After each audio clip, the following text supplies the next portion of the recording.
மீண்டும் ஜீவனோடு பாகம் 2. சகோதரர் யூஜின் பர்ன்ஸ். பக்கம் 23, அத்தியாயம் 11. ஆதார வசனம். அந்நாளிலே எருசலேமுக்கு விரோதமாய் வருகிற எல்லா ஜாதிகளையும் அழிக்கப் பார்ப்பேன். சகரியா 12ஆம் அதிகாரம் 9ஆம் வசனம். அன்று லெவ்வினுடைய முதலாவது ஓய்வு நாள். வேதாகமம் தொன்மையானது மட்டுமல்லாமல் நிறைய தகவல்களை அறிந்து கொள்ள உதவும் என்பதால் வேதாகமத்தை வழிபாட்டிற்கு எடுத்து செல்ல லெவ் முடிவு செய்தான். தேவாலயத்தை நெருங்கியவுடன் அங்கு நடந்து சென்று கொண்டிருந்தவர்கள் சிலர் லெவ்வை வரவேற்றார்கள். அவர்களில் சிலரை லெவ்வால் அடையாளம் கண்டு கொள்ள முடிந்தது. ஆனால் லெவ் இதுவரை பார்த்திராத ஒரு நபர் அங்கு இருந்தார். அவர் ஜோசப் கோல்ஸ்டைன். நேற்றுதான் உயிர்த்தெழுந்திருந்தார். எருசலேம் மீதான தாக்குதலில் அவர் கொல்லப்பட்டிருந்தார். ஜோசப் தன்னை அறிமுகப்படுத்திக் கொண்டு, எனக்கு ஞாபகம் இருக்கிறது, இஸ்ரவேல் சமாதானத்தை விரும்பி போரினை தவிர்ப்பதற்கான சமாதான பேச்சுவார்த்தையில் ஈடுபட்டிருந்ததால் நம்மிடம் இராணுவ பலம் குறைவாக இருந்தது. நாம் மதிலில்லாத பட்டணம் போலிருந்தோம்.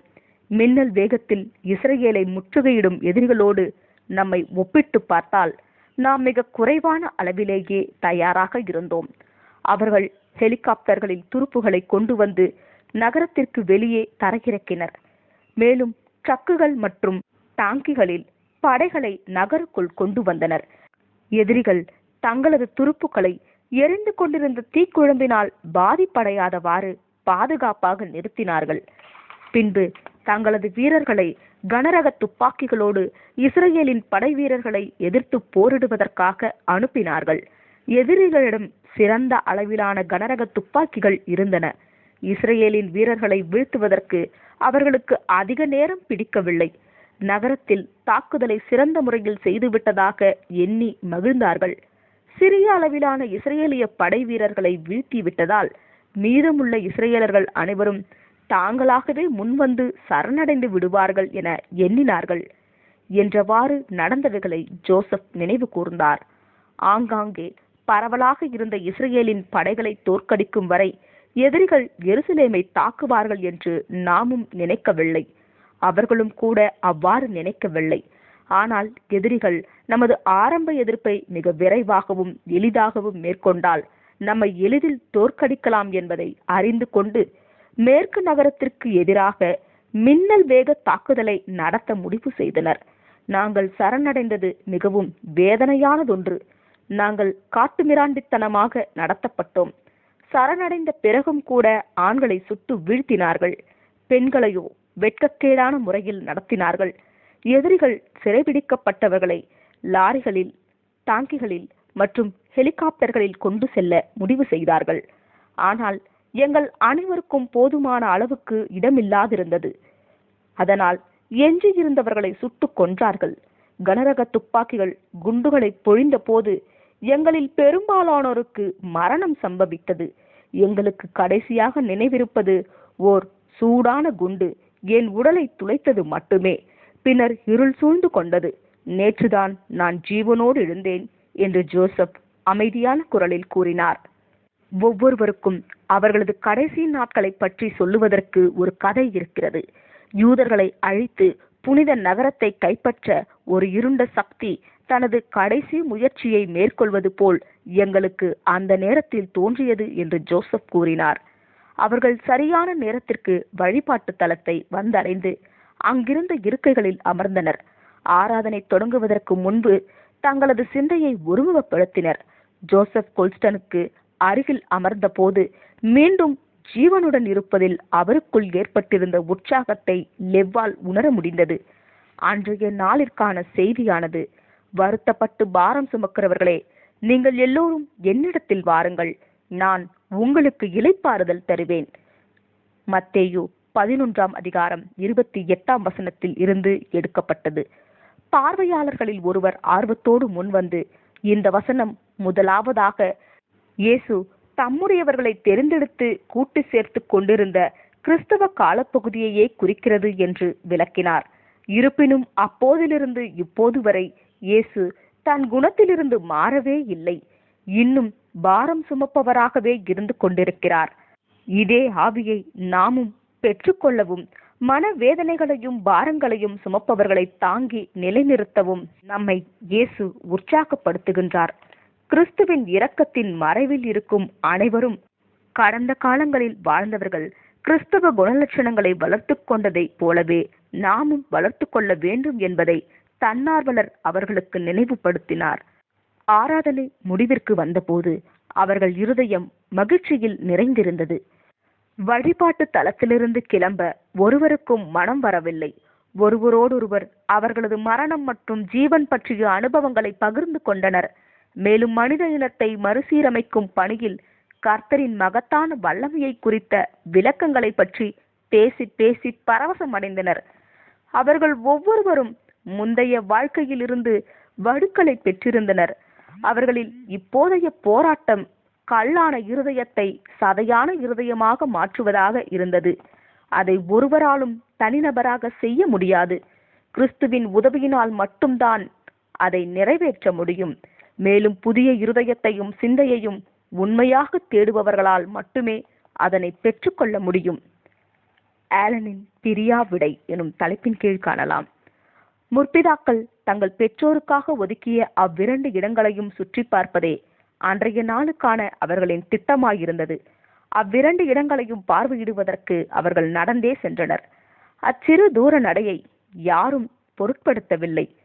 மரத்தோப்புகளில் இருந்த ஏதேன் மரங்கள் பலனளிக்க துவங்கி இருந்தன. 2 வீடுகளுக்கும் அஸ்திவாரம் போடப்படுவதற்காக மணல்கள் தோண்டி எடுக்கப்பட்டு அஸ்திவாரமும் போடப்பட்டிருந்தது. இவைகளை பார்த்துவிட்டு ஆரோன் குடும்பம் மகிழ்ச்சியான இருதயத்துடன் லெவ்வின் வீட்டை நோக்கி நடந்து சென்றனர். இன்னும் 2 மாதங்களில் நாம் வீட்டினை கட்டி முடிக்க முடியும் என்று ஜாக் கூறினான். ஆஹா, இந்த உலகில் வேலைகள் எல்லாம் விரைவாக நடக்கின்றது போலவே என்று லெவ் தன் கருத்தை தெரிவித்தான். ரெபேக்காள் ஆனியை தோளில் தட்டி கொடுத்தவாறே தனது குடும்பத்தினரை சுற்றி வட்டமடித்து ஓடி பின்பு லெவ்வின் அருகே வந்து அவனது தோளின் மீது அவளது தாடையை வைத்து இளைப்பாறினாள். குடும்பத்தில் வேறு எந்தவிதமான பிரச்சனைகளும் இல்லாத போது வேலைகள் எளிதாக மாறியுள்ளன என்று ரெபேக்காள் கூறினாள். உன்னை பார்த்தால் எனக்கு பொறாமையாக உள்ளது. ஏனென்றால் உன் பெற்றோர்கள் நீ இருக்கும் இடத்தின் அருகிலேயே வசிக்கின்றனர். என் பெற்றோர்கள் வெகு தொலைவில் வசிக்கின்றார்கள். அதனால் ஒருவருக்கொருவர் உதவ முடியவில்லை. ஆனால் முற்பிதாக்கள் இச்சூழ்நிலையில் உள்ளவர்களுக்கு உதவுவதற்கு ஏதேனும் வழிகளை வைத்திருப்பார்கள் என்று ரேச்சல் இணையிட்டு கூறினாள். கழிவுநீர் அமைப்புகள் எவ்வாறு செயல்படுகின்றன என்று லெவ் பேச்சினை திசை திருப்பினான். ஒவ்வொரு வீடும் சுற்றுச்சூழலை தாங்கும் வண்ணம் உருவாக்கப்பட்டுள்ளது. வீட்டு கழிவுகள் உரமாக மறுசுழற்சி செய்யப்படுகின்றன. ஒவ்வொரு 6 மாதங்களுக்கு ஒரு முறை தயாரிக்கப்பட்ட உரம் தோட்டத்தில் உள்ள மரங்கள் அல்லது தாவரங்களுக்கு பயன்படுத்த தயாராக உள்ளது. திடக்கழிவுகளை திரவ கழிவுகளிலிருந்து பிரிக்கும் அமைப்பு மிகவும் சிறப்பானது. கழிவுநீர் சுத்திகரிக்கப்பட்டு ஆவியாகும் வகையில் அமைந்துள்ள தாவர படுக்கைகளால் உறிஞ்சப்படுகிறது. கழிவுகளை உலர்த்தி சுருக்கி சூடேற்றுவதால் தீங்கு விளைவிக்கும் பாக்டீரியாக்கள் அழிக்கப்பட்டுவிடும். அதன் பின்பே கழிவுகள் அகற்றப்படுகின்றன. இச்செயல்முறை முற்றிலும் துர்நாற்றமற்றது. நம்மிடம் மத்திய நீர் உந்து நிலையங்கள் சென்ட்ரல் வாட்டர் பம்பிங் ஸ்டேஷன்ஸ் இல்லை. கழிவுநீர் அமைப்புகளும் இல்லை. பூமியை மாசுபடுத்தும் வகையில் குப்பைகளை அகற்றும் லாரிகள் இல்லை என்று ஜேக் பதிலளித்தான். பிரெஞ்சு எழுத்தாளரான தோரு பூமியில் உள்ள அனைத்தையும் எளிமைப்படுத்து எளிமைப்படுத்து எளிமைப்படுத்து என்று கூறியிருந்தார். இத்தனை நாள் அவர் எவற்றிற்கெல்லாம் ஏங்கியிருந்தாரோ இப்போது அவை அனைத்தும் நிஜமாகியுள்ளது என்று ஜாக் லெவ்விற்கு பதிலளித்தான். அன்றைய ஓய்வு நாளினுடைய மதிய உணவிற்காக அவர்கள் வீட்டிற்கு திரும்பினர். ரெபேக்காள் தன் மகன் ஆலன் கிளம்ப வேண்டிய நேரம் வந்துவிட்டதை எண்ணியும் இதுவே அவர்கள் அனைவரும் ஒன்றாக சேர்ந்து இருக்கும் கடைசி சில மணித்துளிகளாக இருக்கும் என்பதை எண்ணியும் பெருமூச்சு விட்டாள். அவளுக்கு பெருமையாகவும் அதே நேரத்தில் கவலையாகவும் இருந்தது.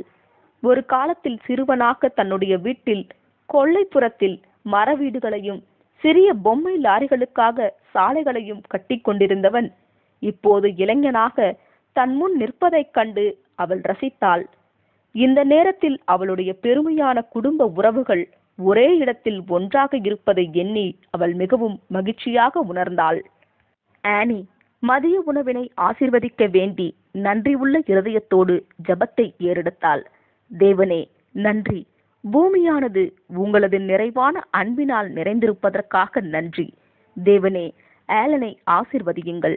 கானாவில் ஆலனின் பணியில் அவனுக்கு உதவுங்கள். தேசங்களை ஆசீர்வதித்து மேசியாவை அவர்கள் ஏற்றுக்கொள்ள உதவி செய்யுங்கள்.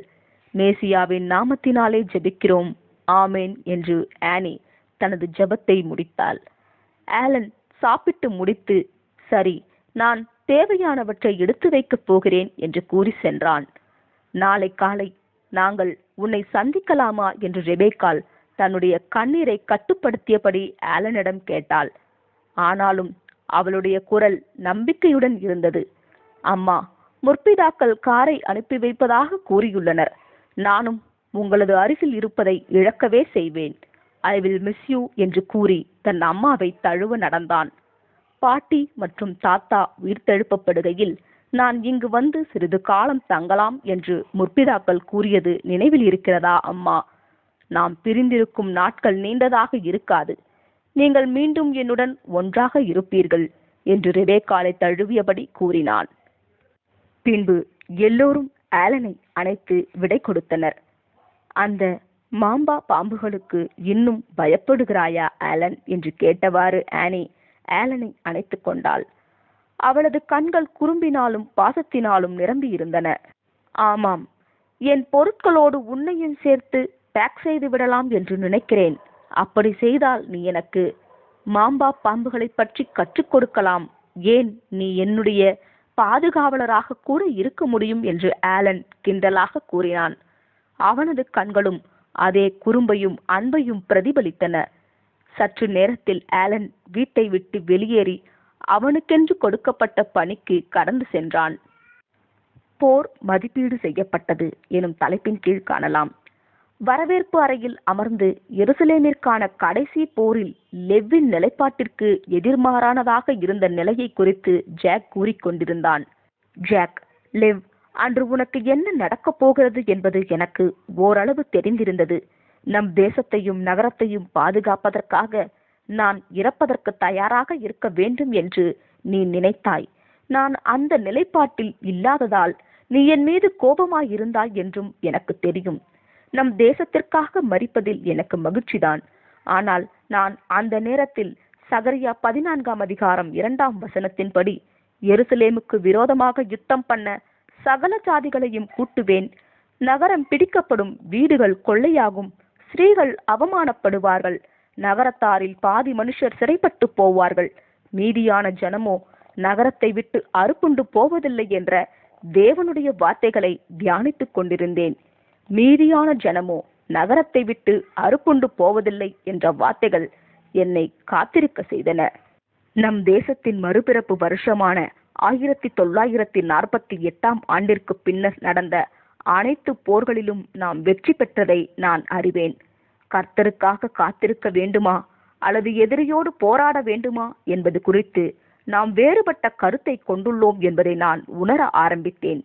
நீயும் நானும் இருவேறு தரப்பில் இருந்தோம். நான் போருக்கு போகவில்லை என்பதால் ரெபேக்காள் ஏமாற்றம் அடைந்திருந்ததையும் நான் அறிவேன். ரேச்சலும் கூட நான் தேர்ந்தெடுத்த பாதையில் ஏமாற்றம் அடைந்திருந்தாள். நான் சகரியா 14 முழுவதையும் படித்தேன். நாம் ஒரு பெரிய பிளவின் வாசலில் நிற்கிறோம் என்பதையும், அக்கால தேசங்களும் மத உலகமும் எருசலேமை பற்றி அவர்கள் கொண்டிருந்த தவறான கருத்தினால் கடினமான படிப்பினையை கற்றுக்கொள்ளப் போகின்றார்கள் என்பதையும் நான் அறிந்தேன். கிறிஸ்தவர்களில் ஒரு சிறு குழுவினர் மட்டுமே முன்வந்து நின்று இந்த படையெடுப்பு ஒரு மிகப்பெரிய கேடான பேரழிவை ஏற்படுத்தும் என்று கூறினர். நானும் வேறு சில யூதர்களும் அறிந்திருந்ததைப் போலவே இந்த சிறு குழுவினரான கிறிஸ்தவர்களும் சகரியா 14:2 உண்மை பொருளை அறிந்திருந்தார்கள். அந்த நாளில் என்ன நடக்கப் போகிறது என்பதை எங்களால் தெளிவாக உணர்ந்து கொள்ள முடிந்தது. ஆனால் மதவெறி கொண்ட கிறிஸ்தவர்கள் எருசலேமை புனித ஸ்தலமாக கருதியதால் தேவனால் கைவிடப்பட்ட யூதர்களிடமிருந்து எருசலேமை கைப்பற்ற வேண்டும் என்று திட்டமிட்டனர்.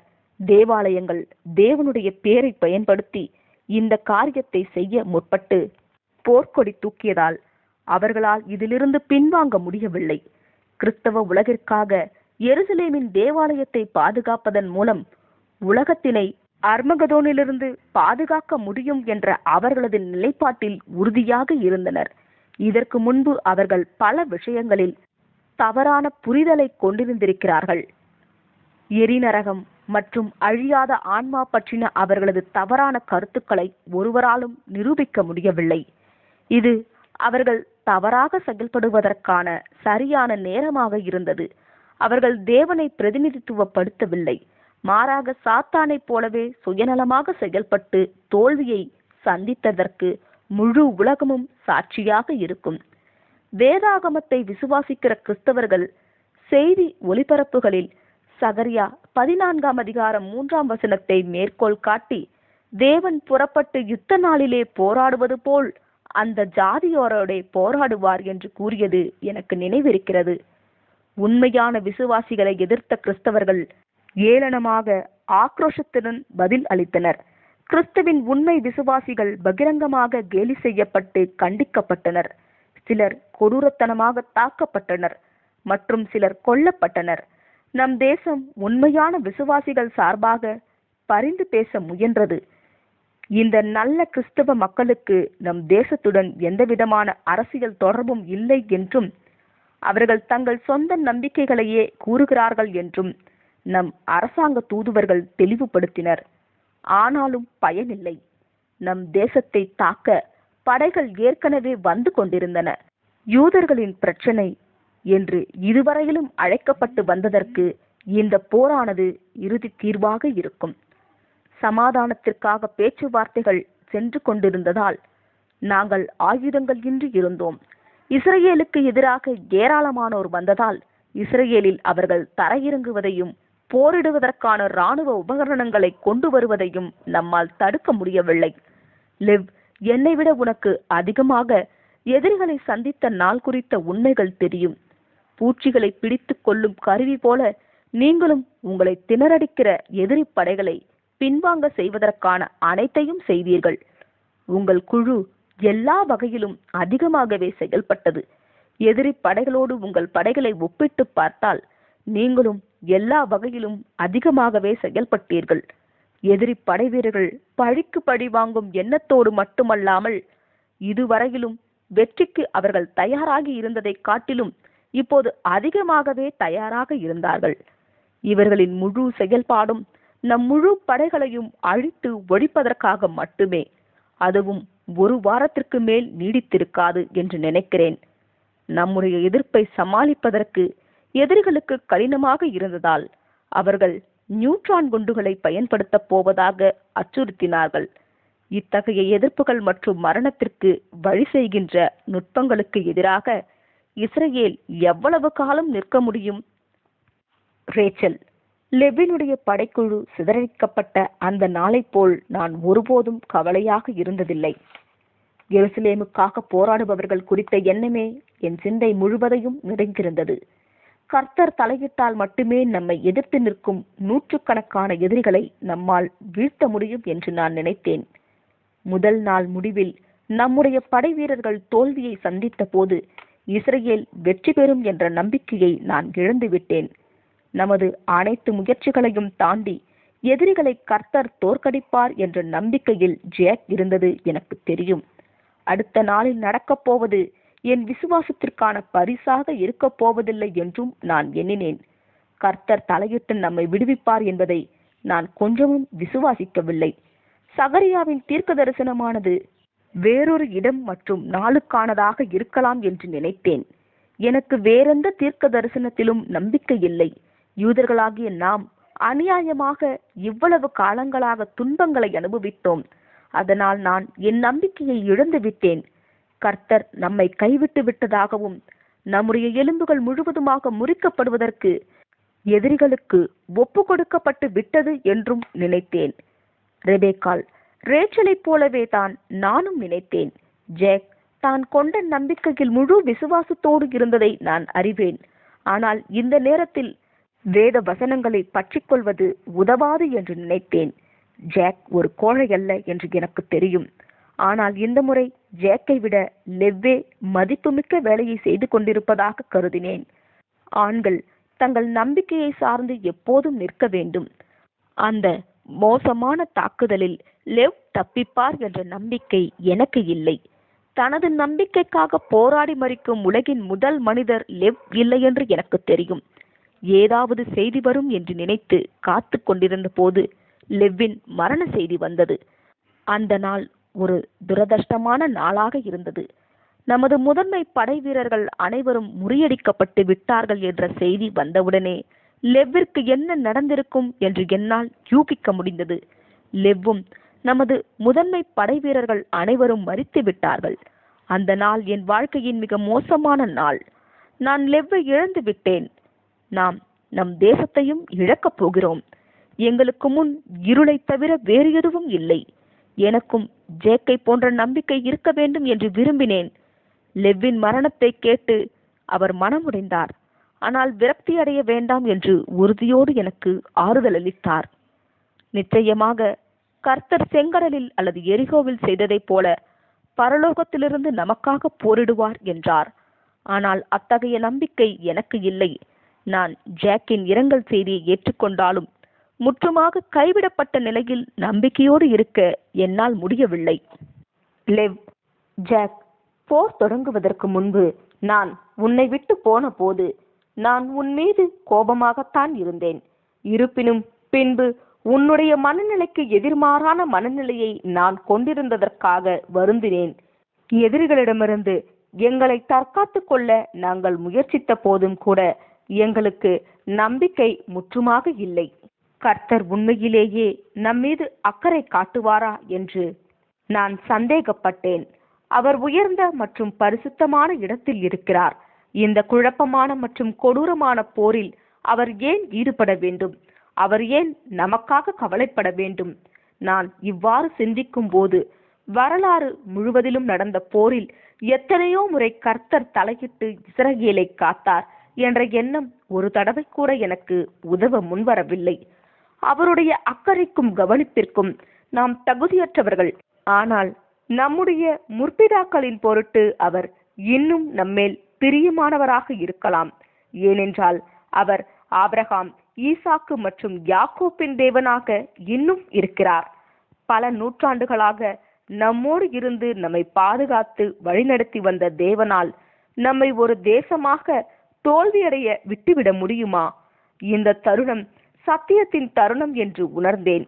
ஒன்று, தேவன் நம் தேசத்தை காப்பாற்றுவார் அல்லது நம்மை தோல்வியடைய விட்டுவிடுவார்.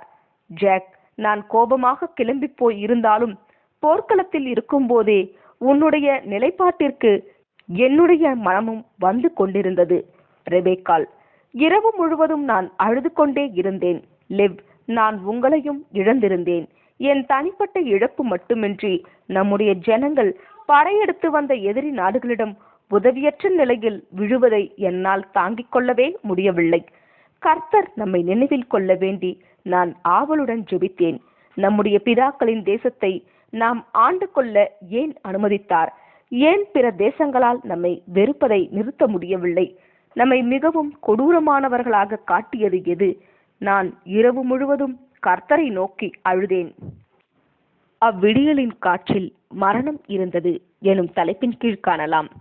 ரெபேக்காள், மறுநாள் காலை விடிந்த போது நான் இதுவரை கண்டிராத வகையில் வானம் மேகமூட்டமாக காட்சியளித்தது. அது அச்சமூட்டுவதாக இருந்தது. எதிரிகள் ஏதோ பேரழிவு நடக்கப் போவதை உணர்ந்து கொண்டார்கள். அவர்களின் வானொலிகள் மற்றும் கம்பியில்லா தகவல் தொடர்பு கொள்ளும் மின்னணு உபகரணங்கள் அனைத்தும் செயலிழந்து விட்டன. ஆண்கள் தங்கள் பீரங்கி வண்டிகளிலும் வாகனங்களிலும் அச்சத்துடன் அமர்ந்திருந்தனர். விமானிகள் தங்களது ஊடுருவல் உபகரணங்கள் தவறாக செயல்படுவதை கண்டறிந்தனர். எதிரிகளின் உயர்மட்ட அதிகாரிகள் தாக்குதலை நிறுத்த விரும்பினர். ஆனால் அவர்களால் தங்கள் படைகளுடன் தொடர்பு கொள்ள முடியவில்லை. ரேச்சல், இதனை நானும் ஒப்புக்கொள்கிறேன். ஆமாம், என்னாலும் தூங்க முடியவில்லை. காலையில் இருளை பார்த்தபோது ஏதோ பேரழிவு நடக்கப் போவதை நானும் உணர்ந்தேன். பழைய நாட்களில் கர்த்தர் இஸ்ரவேலுக்காக போராடியது என் நினைவிற்கு வந்தது. முதல் முறையாக கர்த்தர் இந்த மாபெரும் எதிரிகளை முறியடிக்கப் போகிறார் என்று நம்பினேன். எதிரி இராணுவத்தில் இருந்த இளைஞர்கள் அனைவரும் பாதிப்புக்குள்ளானவர்களாகவே இருந்தார்கள் என்று எனக்கு தோன்றியது. அவர்களது வெறிபிடித்த தலைவர்கள் தங்களுக்கு வெற்றியே கிடைக்கும் என்றும் எருசலேமின் பிரச்சனைக்கு இந்த போர் இறுதி தீர்வாக இருக்கும் என்றும் உறுதியளித்திருந்தனர். இதே போன்ற வார்த்தைகளை உடைய போர் முரசைத்தான் ஹிட்லரும் யூதர்களை அழிப்பதற்காக பயன்படுத்தி இருந்தார். எதிரிகள் நம்முடைய அன்பான நகரமான எருசலேமை கைப்பற்றுவதற்காக இந்த வார்த்தைகளை பயன்படுத்துகிறார்கள். ஜாக், எருசலேம் கர்த்தர் கொடுக்க தீர்மானித்திருந்த ஜனங்களின் கைகளில்தான் இருந்தது. எருசலேமை காப்பாற்றும் போரில் மறிக்கும் ஒவ்வொருவருக்கும் பரலோக வாய்ப்பானது உறுதி செய்யப்பட்டுள்ளது என்று தேவாலயங்கள் மீண்டும் மீண்டும் உறுதியளித்தன. முஸ்லிம்களும் எருசலேமுக்கான போரில் மரிப்பவர்களுக்கு பரலோக வாய்ப்பு மட்டுமல்லாது 72 கன்னிகைகளையும் கொடுப்பார் என்று தேவாலயங்களை போன்றே ஊக்க உக்திகளை பயன்படுத்தினர்.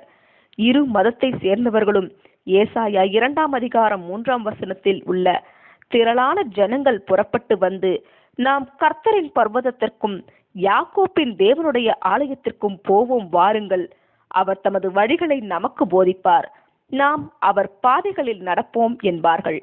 ஏனெனில் சீயோனிலிருந்து வேதமும் எருசலேமிலிருந்து கர்த்தரின் வசனமும் வெளிப்படும் என்ற வசனத்தை அறிந்திருந்தார்கள். யாக்கோப்பின் சந்ததியினருக்கே எருசலேம் உரியது என்று ஏசாயா 2:3 கூறியிருந்ததால் எருசலேமை கைப்பற்றுவதற்காக கிறிஸ்தவர்கள் மற்றும் முஸ்லிம்கள் இருவருமே தாங்கள்தான் யாக்கோப்பின் உண்மையான சந்ததியினர் என்று உரிமை கோரியதால் தேவனுடைய பிரதிநிதி யார் என்பது நிச்சயமற்றதாக இருந்தது. கர்த்தரின் வார்த்தை வெளிப்படும் இடமாக ரோம் இருக்கும் என்று தேவன் ஒருபோதும் குறிப்பிடவில்லை. மேலும் மெக்காவிலிருந்து வெளிப்படும் என்றும் குறிப்பிடவில்லை. அதனால் முஸ்லிம்களும் கிறிஸ்தவர்களும் தாங்களே தேவனுடைய ஆசீர்வாதங்களுக்கு தகுதியானவர்கள் என்பதை நிலைநாட்டுவதற்கு புனித நகரமான எருசலேமை கைப்பற்ற வேண்டியிருந்தது. இஸ்ரேலிடம் இருந்து எருசலேமை கைப்பற்றிய பிறகு தாங்களே தேவனுடைய பிரதிநிதிகள் என்று உரிமை கொண்டாடலாம் என்று நினைத்தார்கள். லிவ், எதிரிகள் எருசலேமை தங்களுக்கு சொந்தமாக்கிக் கொண்டால் இஸ்ரேலுக்கான ஏசாயாவின் தீர்க்க தரிசனம் நிறைவேறுவதை தவிர்க்கலாம் என்று நினைத்திருந்தனர். எதிரிகள் தோல்வி அடைந்ததில் ஆச்சரியம் இல்லை. இந்த பெருந்திரளான படைகளை கர்த்தர் அழித்த போது ஒரே அடியில் 2 விஷயங்களை செய்தார். முதலாவதாக, தாங்கள் மட்டுமே தேவன் மற்றும் கிறிஸ்துவின் உண்மையான பிரதிநிதிகள் என்ற எதிரிகளது உரிமை கோரலானது தவறு என்று தேவன் வெளிப்படுத்தினார். இரண்டாவதாக, எதிரிகள் எருசலேமை கைப்பற்றுவதை தடுத்து அவர்களால் இஸ்ரேலுக்கான தேவனுடைய தீர்க்க தரிசன நிறைவேறுதலை ஒருபோதும் தடுக்க முடியாது என்றும் நிரூபித்தார். ரெபேக்காள், இந்த யுத்தம் ஓரிரு வருடங்கள் நீடித்திருந்தால் கர்த்தர் எருசலேமை யாக்கோப்பின் சந்ததியினரின் கைகளில்தான் கொடுத்து இருக்கிறார் என்பதை கண்டுணர்ந்திருக்க யாரும் இருந்திருக்க மாட்டார்கள். இவ்வளவு பிரம்மாண்டமான அளவில் தெய்வீக தலையீட்டை உலகம் கண்டபோது உடனடியாக எருசலேம் குறித்த உண்மையை இப்போதும் எப்போதும் அறிந்து கொள்ளும்படி செய்தது. குற்றவாளிகளுக்கு ஒளிந்து கொள்ள இடமில்லை. அவர்கள் படைகளின் மொத்த அழிவை விலக்க எந்த வழியும் இல்லை. ஜாக், இந்த மோசமான போருக்கு பிறகு நடந்த சம்பவங்களின் காட்சிகளை பார்ப்போமா? அந்த போரின் படுகொலை பற்றிய தெளிவான காட்சிகளை அவர்கள் இணையத்தில் கண்டனர். கண்ணுக்கு தெரிந்தவரை சடலங்கள் கிடந்தன. டேங்குகள், லாரிகள் மற்றும் அனைத்து வகையான இராணுவ உபகரணங்களும் சாலைகளில் சிதறடிக்கப்பட்டிருந்தன. பெரும்பாலான இராணுவ உபகரணங்கள் அதனை செலுத்திய வீரர்கள் இறந்த பின்பும் கூட இயக்கத்தில் இருந்தன. சில வாகனங்கள் மற்ற வாகனங்கள் மீது மோதி இருந்தன. சில வாகனங்கள் கவிழ்ந்திருந்தன. சில பாறை பள்ளத்தாக்குகளில் ஓடி வீழ்ந்திருந்தன. விமானங்கள் வானத்திலிருந்து விழுவதை காண முடிந்தன. புறப்படுவதற்காக காத்திருந்த விமானங்கள் புறப்படாமல் அங்கேயே தரையில் தங்களது முறைக்காக காத்திருந்தன. இறந்த மனிதர்களுடன் விமானங்கள் தரையிறங்கின. யூதேயாவை விட்டு புறப்பட தயாராக இருந்த மத்திய தரைக்கடல் கப்பல்கள் இறந்திருந்த மாலுமிகளின் உடல்களுடன் எந்தவித அசைவும் இன்றி தண்ணீரிலேயே நின்று கொண்டிருந்தன. கர்த்தர் இஸ்ரேலை காப்பாற்றினார். ஆனால் எதிரிகள் நிறையவற்றை இழந்திருந்தார்கள். முதலில் எதிரிகளால் நடந்தவைகளை நம்ப முடியவில்லை. புத்திசாலித்தனமான மக்களாக இருந்த இஸ்ரேலர்கள் எதிரிகள் அவர்களது படை வீரர்களுடன் தொடர்பு கொள்வதை தடுப்பதற்காக அவர்களது தகவல் தொழில்நுட்ப உபகரணங்களை சேதப்படுத்த சில தந்திரமான உக்திகளை பயன்படுத்தி இருக்கின்றனர் என்றே நினைத்தார்கள். என்ன நடந்தது என்பதை காண உயர் பதவியில் இருப்பவர்களை அழைத்து வர வர்த்தகத்துக்கான அதிவேக விமானம் அனுப்பப்பட்டது. சில மணி நேரங்களுக்குள் அவர்களின் விமானங்கள் போர்க்களங்களில் மெதுவாய் பறப்பதை காண முடிந்தது. வர்த்தக ரீதியான அதிவேக விமானங்கள் படுகொலைகளை ஆய்வு செய்வதற்கு முன்பாகவே கூட்டணி சேர்ந்திருந்த தேசங்கள் கோபமடைந்தன. ஆனால் முழு படைகளும் இறந்திருப்பதையும் எளிதில் வெல்ல முடியாத இராணுவ படைகள் மற்றும் கப்பற்படைகளுக்கு ஏற்பட்டிருந்த சோகமான காட்சிகளை பார்த்தபோது தேசத்தின் ஜனங்கள் அராஜகத்தில் கிளர்ந்தெழுந்தனர். ஜனங்களின் பார்வை முக்கியமாக மற்றும் முதலாவதாக மத தலைவர்கள் மீது திரும்பினது. உலகில் சமாதானத்திற்கான கர்த்தரின் தூதுவர்கள் என்ற முகமுடி அகற்றப்பட்ட போது மத தலைவர்களை உண்மையில் அதிக வெறுப்புடன் கண்டனர். அடுத்து கோபமடைந்த ஜனங்கள் நீதி மற்றும் அரசியல் ஆட்சியாளர்களை பின்தொடர்ந்தனர். மறைந்து கொள்ள இடமே இல்லை. எருசலேமை கைப்பற்றுவதற்கான கடைசி முயற்சியில் அவர்கள் எல்லாவற்றையும் இழந்து விட்டார்கள். லெவ்வின் முதல் வாரம் முடிந்தது எனும் தலைப்பின் கீழ் காணலாம். மதிய வேலை முடிவுக்கு வந்தது. அவர்கள் தங்களை மறந்து உரையாடியதில் மதிய உணவை கவனிக்க தவறிவிட்டதால் மாலை உணவே நேரடியாக உட்கொண்டனர். இப்போது நம்முடைய வார விடுமுறை முடிந்து விட்டது. நீங்கள் என்ன செய்ய திட்டமிட்டு உள்ளீர்கள் லெவ் என்று ரேச்சல் கேட்டாள். சில பாட பிரிவுகளை தேர்ந்தெடுத்து படிப்பதன் மூலம் நானும் சில திட்டங்களில் இணைந்து கொண்டு என் பங்கை அளிக்க முடியும் என்று நம்புகிறேன். நான் முற்பிதாக்களின் ஆலோசனையை கேட்க நினைத்திருக்கின்றேன். அவர்கள் சொல்வதை செய்ய நான் தயாராக இருக்கின்றேன். சேவைகள் தேவைப்படும் இடங்களில் எனது விருப்பம் குறுக்கே நிற்காது. எனது வருகையை சாத்தியமாக்கிய அனைவருக்கும் நான் கடனாளியாக இருக்கிறேன். தெய்வீக வல்லமை என்னை மரித்தோரிலிருந்து மீண்டும் கொண்டு வந்தது. முன்பு இல்லாத அளவு ஆற்றலுடன் எனது உடல் ஆரோக்கியத்தையும் வலிமையையும் இப்போது பெற்றுள்ளது. நான் கிறிஸ்துவுக்கு நன்றி செலுத்த கடமைப்பட்டிருக்கின்றேன். உண்மை என்னவென்றால் கிறிஸ்துவுக்காக என்னால் எதுவும் செய்ய முடியாது. மற்றவர்களுக்கு நான் செய்வதை கிறிஸ்து அவருக்கு செய்ததை போல ஏற்றுக்கொள்ளுவார் என்று நான் நம்புகிறேன் என்று லெவ் கூறினான். தேவைகளுக்கான வாய்ப்பினை அறிய முற்பிதாக்களின் ஆலோசனையை கேட்டுக்கொள்வது என்பது உங்கள் சார்பில் இருந்து நீங்கள் செய்யும் ஞானமான செயலாகும். உங்களுக்கு கிடைக்கும் வேளையில் தொழில்நுட்ப அம்சங்கள் இருந்தால் உங்களுக்கு தேவையானவற்றை கற்றுக்கொள்ள அவர்கள் உங்களுக்கு நேரம் கொடுப்பார்கள் என்று ரெபேக்காள் பதிலளித்தாள். விரைவில் அனைவரும் தங்கள் வீடுகளுக்கும் பொறுப்புகளுக்கும் திரும்ப வேண்டிய நேரம் வந்தது. இது நிச்சயமாக லெவ்வின் வாழ்க்கையின் சிறந்த வாரமாக அமைந்தது. ஆமேன். இதனைத் தொடர்ந்து வரும் 12வது அத்தியாயத்தினை அடுத்த பாகத்தில் காணலாம். ஆமேன்.